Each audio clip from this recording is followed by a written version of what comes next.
These are unfortunate times. We have lost some lives due to COVID-19. Let's keep humanity alive. United Against COVID initiative is to create an actionable framework that how can we live in this COVID world and thrive.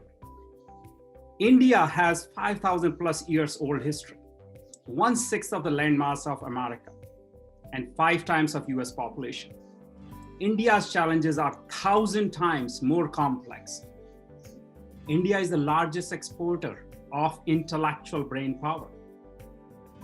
I'm an engineer, and most of us on this at this time are engineers. We want to solve problems, we solve problems.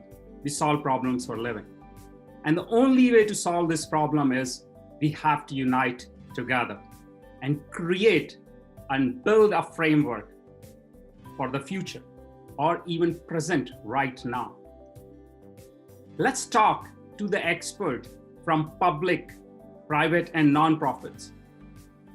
Let's learn from them what are they doing so we can create some guidelines for this framework. So our first guest is Arjun Malhotra.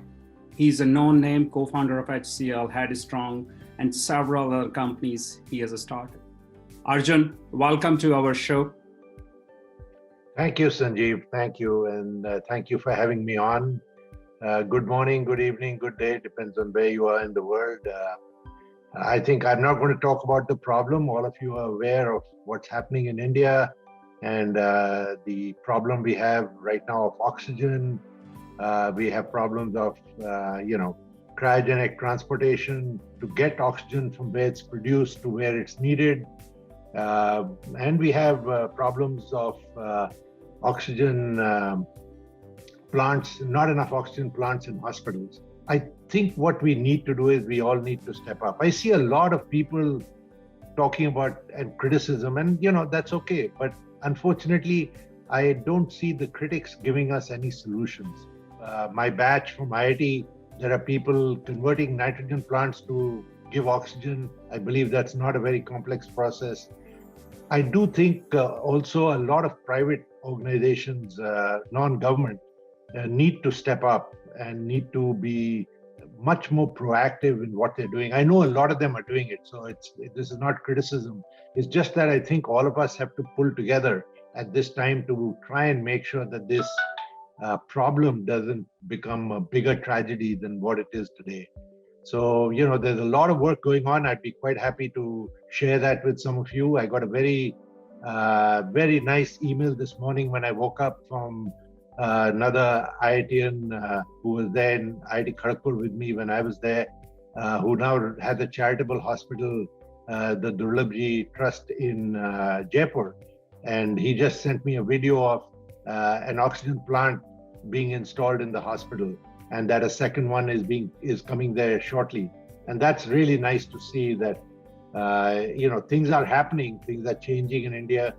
We see the numbers going down. Touch wood, I hope it goes down as quickly as they came up. And also, from whatever I read, COVID, sort of the problems stay with you for a long time. So post-COVID clinics, how do we handle people who have a longer recovery? I think we need to start thinking about that at some stage at the back of our mind, because we need to have that in place when this whole thing goes down. And I was been talking to Sanjiv to see what we can do or what planning we can do to get this operational. I see a number of people I work with from Wheels Global, Dr. Raj Shah, and a number of others. Thank you very much for all the work that you're doing. I'd also like to thank Air India, Qatar Airways, and Emirates, who have offered to ship our oxygen concentrators and other equipment free to India at this time. Thank you all for pulling together. Thanks, Sanjeev.